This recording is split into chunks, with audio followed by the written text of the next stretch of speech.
사랑하는 기쁨의 교회 성도 여러분, 안녕하세요. 오늘은 다같이 에스겔서 38장 17절에서 23절까지의 말씀을 묵상합니다.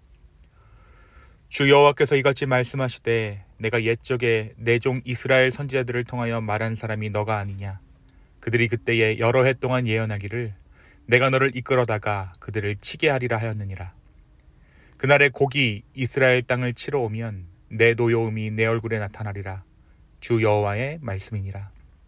내가 투기와 맹렬한 노여움으로 말하였거니와 그날에 큰 지진이 이스라엘 땅에 일어나서 바다의 물고기들과 공중의 새들과 들의 짐승들과 땅에 기는 모든 벌레와 지면에 있는 모든 사람이 내 앞에서 떨을 것이며 산들이 무너지며 절벽이 무너지며 모든 성벽이 땅에 무너지리라.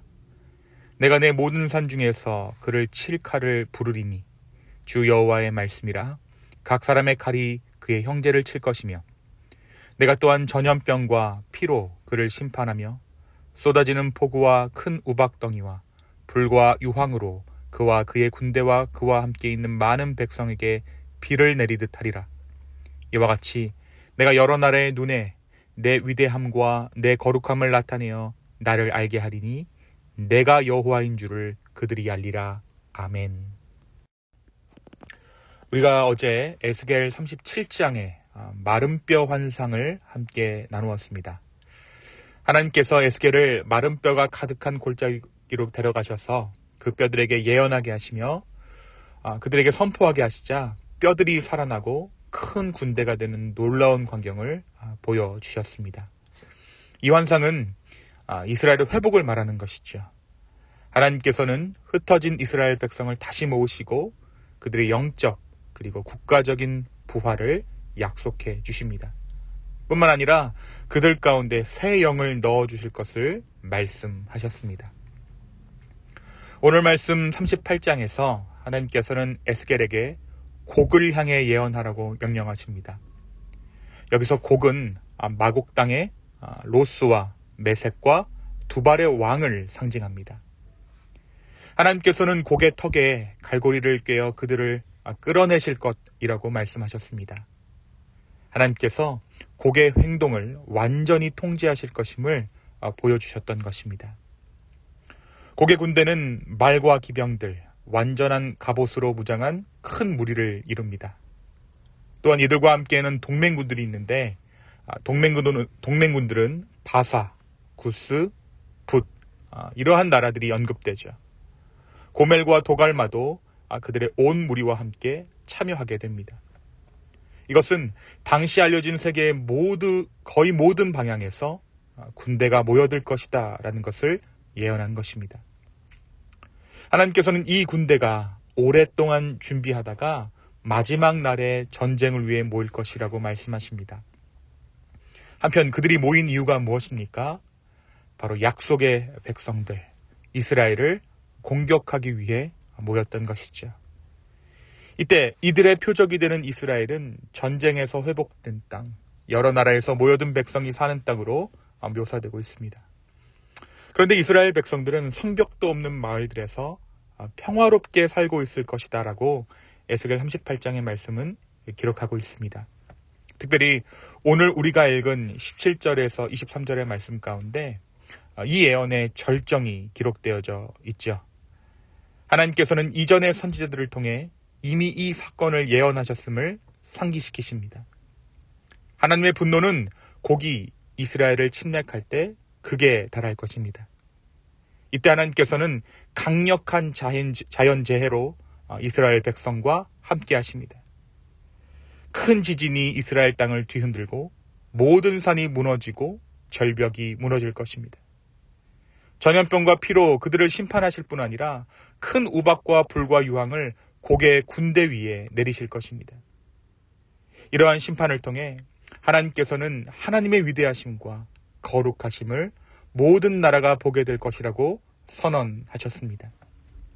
특별히 38장의 마지막 부분에서는 이 사건의 궁극적인 목적이 드러나죠. 이것은 단순한 어떤 군사적 충돌이나 정치적인 사건이 아니라 하나님의 거룩하심과 하나님의 주권을 온 세상에 나타내는 사건인 것입니다. 많은 나라들이 이 일을 통해 하나님이 진정한 여호와 되심을 깨닫게 될 것입니다. 사랑하는 성도 여러분, 오늘 이 말씀은 우리에게 무엇을 말해주고 있을까요? 이 예언은 하나님의 백성을 향한 하나님의 보호하심과 하나님을 대적하는 세력들에 대한 최종적인 심판을 보여주고 있습니다. 우리가 믿음을 지키고 선한 싸움을 싸울 때에 비로소 우리에게 주어지게 될 참된 승리에 대해 오늘 말씀은 이야기하는 것이죠. 오늘 말씀에서 하나님께서는 이스라엘을 위해 대신 싸워주십니다. 이스라엘이 전쟁하는 것이 아니라 하나님께서 대신 싸워주시고 대신 대적들을 물리쳐 주십니다. 오늘 우리를 위한 하나님의 은혜가 이와 같습니다. 우리는 다만 하나님을 향한 믿음을 지켜나가면 되는 것이죠. 나의 믿음을 지켜나갈 때 하나님은 그의 자녀들을 위해 대신 싸워주십니다. 그리고 반드시 그 승리를 그 믿음 지킨 자들에게 허락해 주실 것입니다. 오늘 우리의 믿음을 지키는 하루 되기를 소망합니다. 그리고 우리를 위해 친히 대신해서 싸워주시는 그분의 능력을 체험할 수 있는 저와 여러분 되기를 소망합니다. 그렇다면 우리의 믿음의 싸움이란 무엇입니까? 그것은 함부로 정죄하지 않는 것입니다. 함부로 먼저 결론을 내리지 않는 것입니다. 그것이 우리가 싸워야 할 마땅한 믿음의 싸움입니다. 바로 그때 하나님께서는 우리 편이 되어주셔서 우리와 대신 우리에게 진정한 승리를 허락해 주실 것입니다. 오늘 이 하루 우리의 믿음을 지켜나가는 저와 여러분 되기를 예수님의 이름으로 축원합니다. 또한 오늘 말씀은 우리에게 고난의 역설을 이야기합니다. 하나님께서는 이스라엘을 향한 곡의 침략을 허용하십니다. 이것은 겉으로 보기에 하나님의 백성이 큰 위험과 고난에 직면하는 것처럼 보이죠. 평화롭게 살고 있는 이스라엘을 향한 거대한 군대의 침공은, 연합군의 침공은 분명 두렵고 위협적인 상황인 것입니다. 그러나 이 고난의 상황은 역설적으로 하나님의 영광과 능력이 가장 극적으로 드러나는 순간이 됩니다. 하나님께서는 이 위기의 순간에 자연재해와 같은 강력한 심판을 통해 개입하십니다. 그리고 이것을 통해 하나님의 거룩함과 하나님의 위대하심을 모든 민족으로 하여금 보게 하십니다. 인간적으로는 가장 절망적인 순간이 오히려 하나님의 구원이 가장 분명하게 나타나는 시점이 되는 것이죠. 우리가 코로나를 통해 무엇을 보았습니까?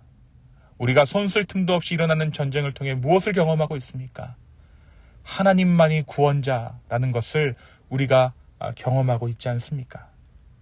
바로 예수님의 고난의 끝이었던 십자가에서 하나님의 큰 영광이 드러나듯이 우리 인간의 가장 큰 고난 가운데 하나님의 영광은 드러나게 되어 있습니다. 사랑하는 성도 여러분, 혹시라도 우리의 인생 가운데 가장 큰 절망의 순간을 살아가고 있다면, 크고 작은 고난이 내 삶에 찾아왔다면 바로 그 순간이 하나님의 영광이 가장 명확하게 드러나는 순간인 줄로 믿습니다. 고난 가운데 커져가는 하나님의 영광을 깨달아 예수 그리스도의 십자가로 한 발짝 더 나아갈 수 있는 저와 여러분의 오늘 하루 되기를 예수님의 이름으로 축원합니다. 이 시간 함께 기도하시겠습니다. 주님, 이 말씀을 오늘 우리에게 허락하여 주심에 감사합니다.